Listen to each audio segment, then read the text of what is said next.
Chapter 12. Well, shit. Marco crawled from the busted windshield, aided by Anna, who was on one knee outside, rifle slung. He nodded with gratitude and leaned back in to grab his SMG and chest rig, both of which he donned over his jacket. Gus slowly came to, on the tarmac some yards away from the bus that was now on its side. He coughed once, and agony lanced through his body as he tried to sit up.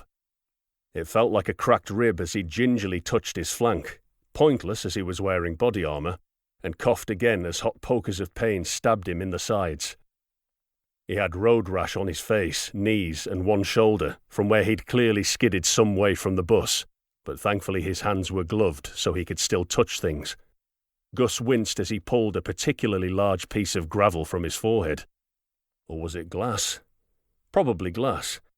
Gus didn't check as he flung it with a floppy arm and shook his head to clear it. Valka strode over, yanking Gus to his feet without comment with his offhand, before vaulting the concrete barrier into light oncoming traffic. The flow of vehicles was minimal, but there was still a line of cars and trucks gradually filling up the 3 lanes, occupants getting out and peering over at the crash scene, talking amongst themselves. Gus fished around for his weapon as the muzzle banged his bloody knee, swinging from its sling, and he sucked air in sharply through gritted teeth, gingerly climbing over the barrier to cover Valka, who stalked to the wreck, weapon up.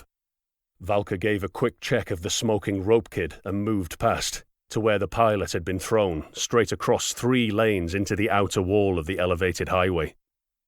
His corvid helmet was still visible, blue paint glimpsed through the blood and brain matter, but that was about all that could be recognized. "Salazar is fucking mince," the big man called over to where Anna and Marco were rapidly composing themselves. She'd reached back in to retrieve the radio, and Marco had checked he still had his. "Fuck!" Anna shouted at him as she emerged. Her face was contorted in pure rage. "We needed him alive, you stupid fucking ape!" "I was aiming to disable the vehicle," Valka bit back. "It's not my fault it was too fast." "Bullshit, you fucking aimed right at him!" Anna was incandescent, and Gus just stared, sure that she would leap the barrier at any second and try to throttle him. Valka came back over the barrier and leaned against the bus, thumbing spare rounds into an empty mag from a pouch on his rig. "I'm sorry," he said in a small voice. "I fucked up." Anna stared at him, hard. Gus coughed. That was it. No more info for now. It was a shit plan anyway, nobody said. "Guess it's time to walk the streets looking for faces on postcards," Gus thought. He kept it to himself. "We need to get off this highway," Marco stated flatly. Anna took a moment, wiped her brow and nodded. "We're burned," he went on. "Plenty of witnesses. We need to extract on foot, maybe steal a car, liaise with this contact of Grau's, then relocate our PB inside the city." The operator, of course, made sense. "Yeah," she replied. "Yeah, let's bug out. We can grab a vehicle off these civvies and ditch it once we're clear." Valka's head snapped up, augmented senses ahead of everyone else. A second later, Gus and Anna heard it, and Marco noticed their faces take a turn for the worse. "What?" said the old man, just as he picked up on it. Sirens. Sirens distorted somewhat by the curve of the highway's walls, so they were closer than they seemed. Nospol cars drove into view, alarms blaring, rooftop lights flashing. 6 or more, full of Mar Nosso cops. They'd probably never experienced a full-blown gunfight in the city before. The local mafia, the so-called Gruszczyki, controlled the violence in Sadie, and their accord with the corporate types meant that it never spilled over into the richer colony. They never knew what hit them. "Contact front!" Valka was already firing as he said the words, rapid single shots into windscreens, aiming for drivers. The lead car swerved, drivers jerking in their seats as high-velocity rounds smashed through glass and flesh, causing the rearmost of the pack to slam the brakes, and they all started to frantically dismount, no more than 100 yards away. Gus joined in the fire, coughing all the time, as Marco sprinted to fill the gap to the left of Valka in the open lanes. Anna, never having served in any dismounted capacity, nevertheless had fought many times in a MOG, and recognised the firing line when she saw it, so ran to the rear of Marco and joined on the end. "Baseline!" yelled the old sergeant over the fire, and the 4 soldiers immediately let rip with everything they had for a few seconds, until the recce pair took a knee to reload. Police opened return fire over car doors and hoods with pistols. 1 or 2 had managed to grab a shotgun or rifle from the racks in their car before they jumped out, and the more disciplined of the group snapped off the odd shot at the recce team. Kneeling in the open, ignoring the incoming rounds cracking and fizzing through the air, Gus and Valka dropped empty mags to the floor before smoothly reloading, slamming bolt releases and punching back out into the aim. "Move!" Valka shouted, and Marco immediately stood up and ran directly into the fire, before dropping to the deck roughly 10 yards ahead and firing short bursts from his SMG. Anna was a beat behind, slamming down onto open tarmac a hair slower than Marco, who had somehow swapped mags whilst running forward, and she kept her fire rate low, knowing that she must nearly be empty. Valka and Gus stood up and sprinted. The civilians on the other side, who were now taking inaccurate fire from police, in a great moment of irony, were in pandemonium.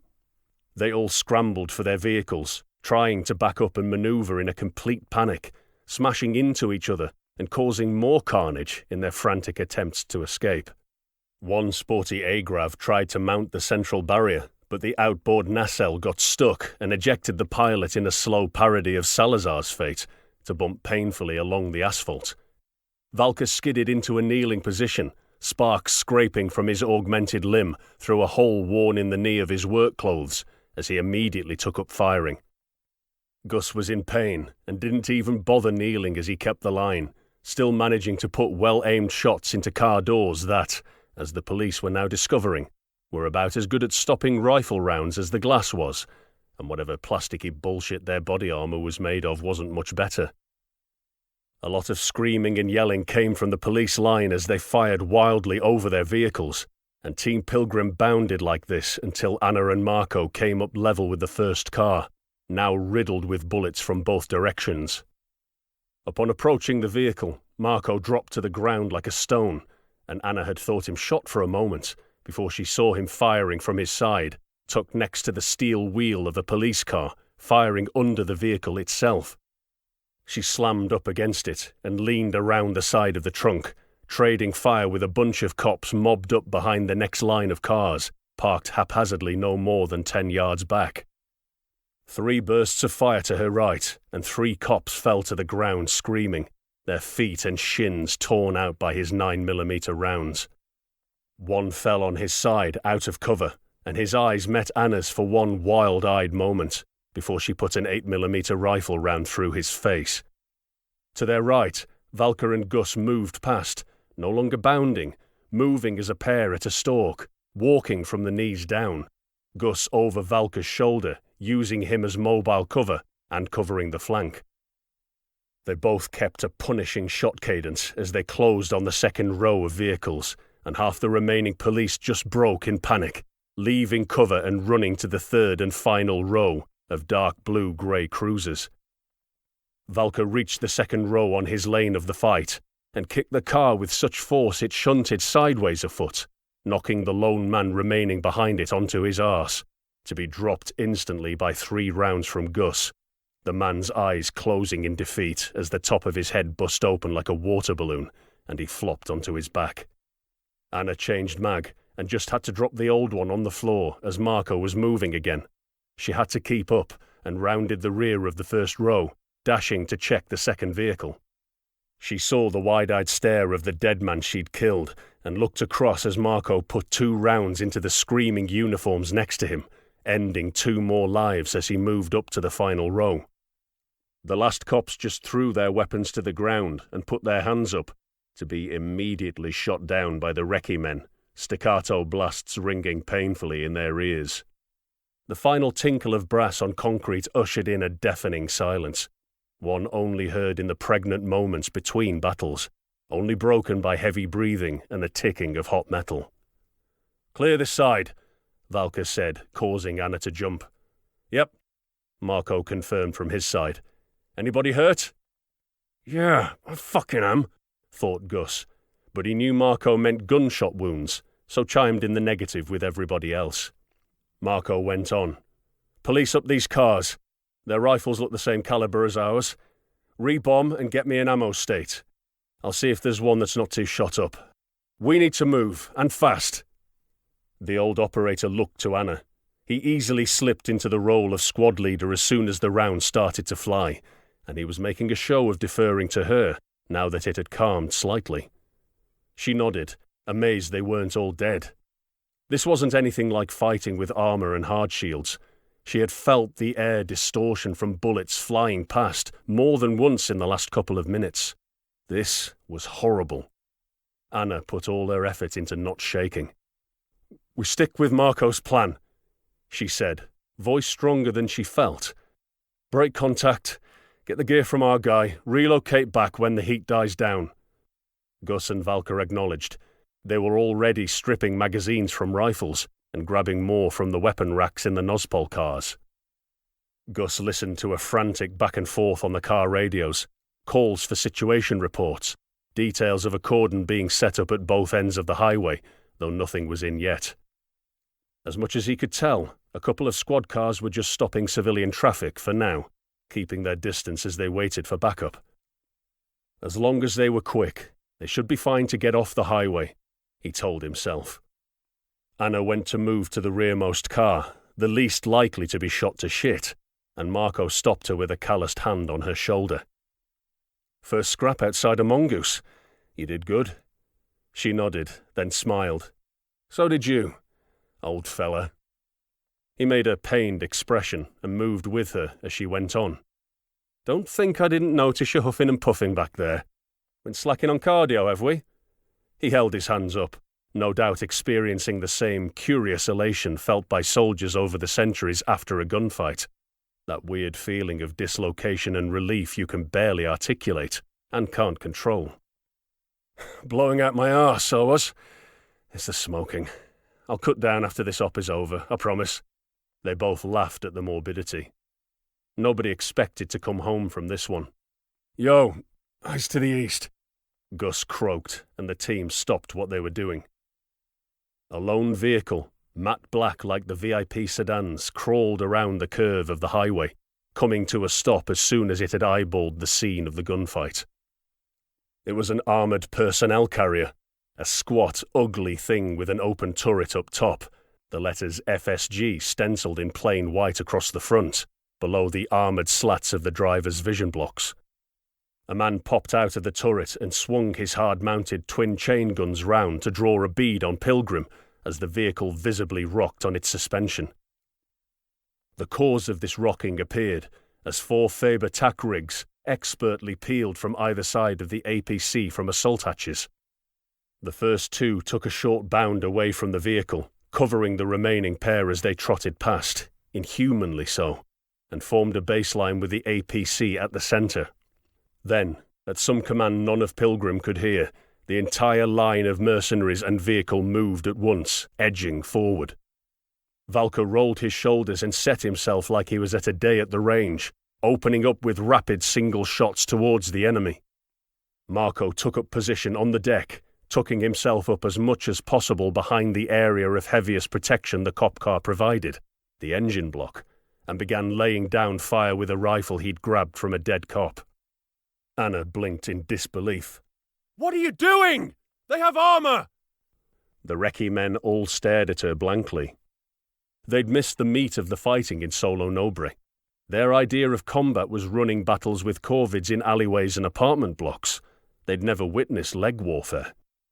Muzzles flashed from the APC turret, followed by a rush of air and a cop car behind them, the first one Valka had engaged initially, which exploded and flipped twice as it took the force of high explosives.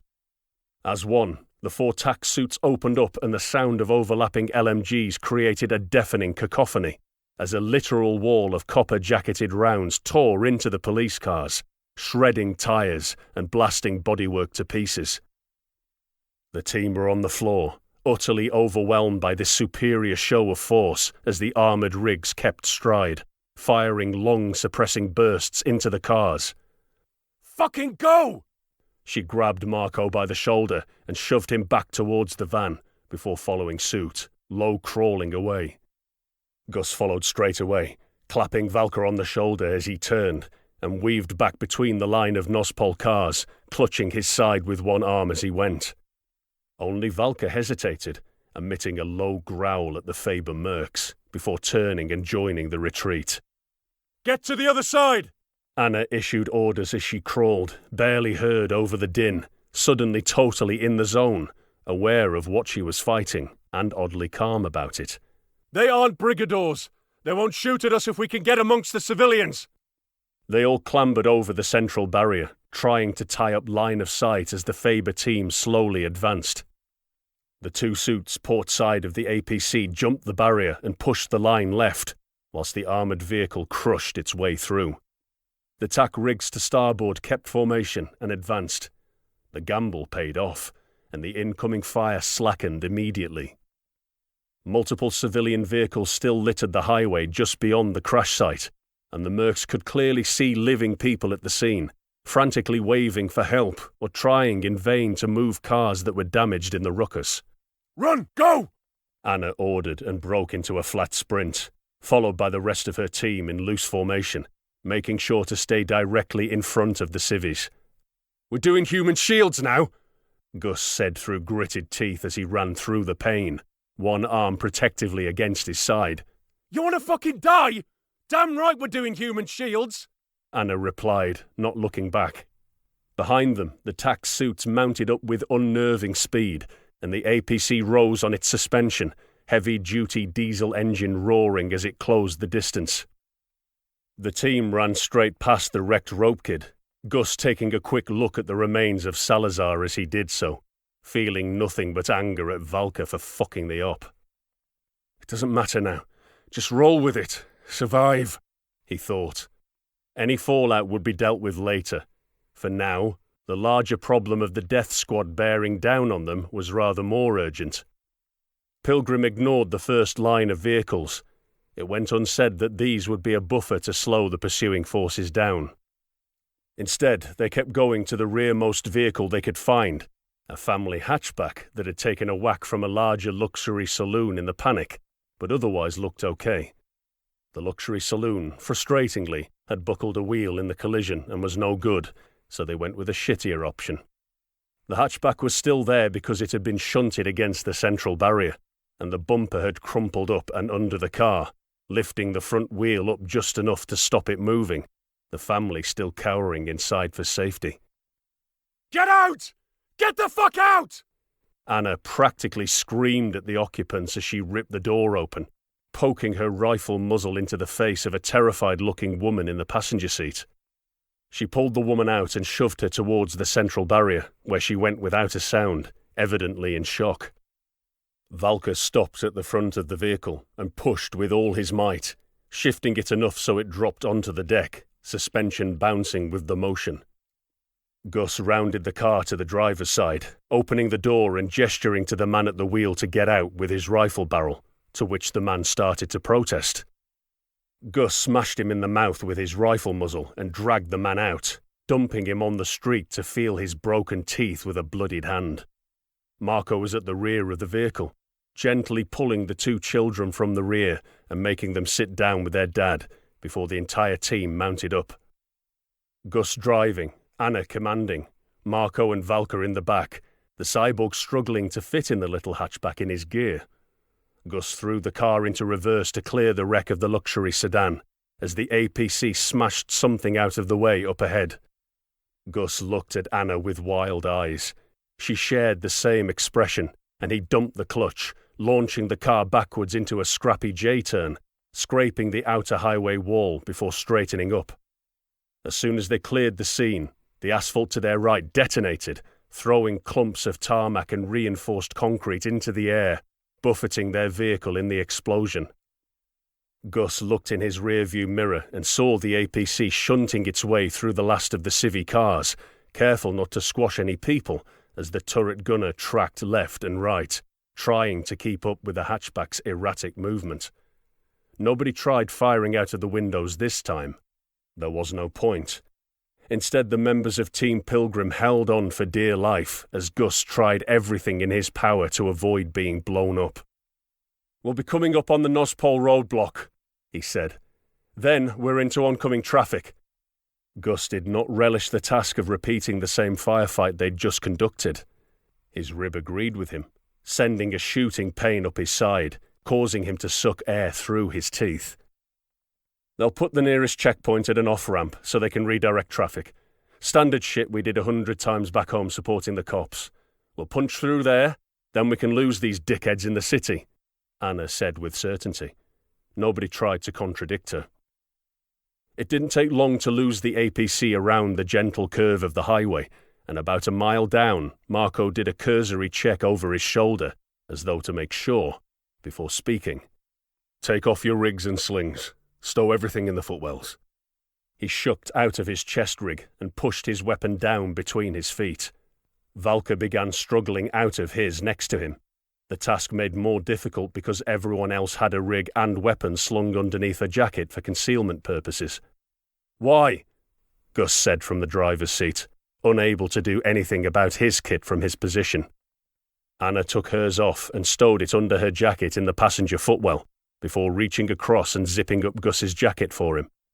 It was a tight fit over the rig, but best they could do in mid-pursuit. "Because we're civilians, running from the fighting," Marco explained. "Unless you want to fight through another bunch of cops. What if the Faber guys share a net with the police? They'll just tell them we're coming." "Then we're dead either way," Marco said flatly. Gus didn't respond. It was a 50-50 coin toss without knowing local standard operating procedures. Best chance was to go all in, roll with it. Gus smeared the blood from his minor cuts across his face to look even more dishevelled, as did the remainder of the team. It wasn't a difficult look to pull off, Gus observed, as Anna copied his movements next to him. They were pretty banged up. "Just roll with it," Anna said, like a mantra. "Fast and loose." "Fast and loose," Valka repeated from the back.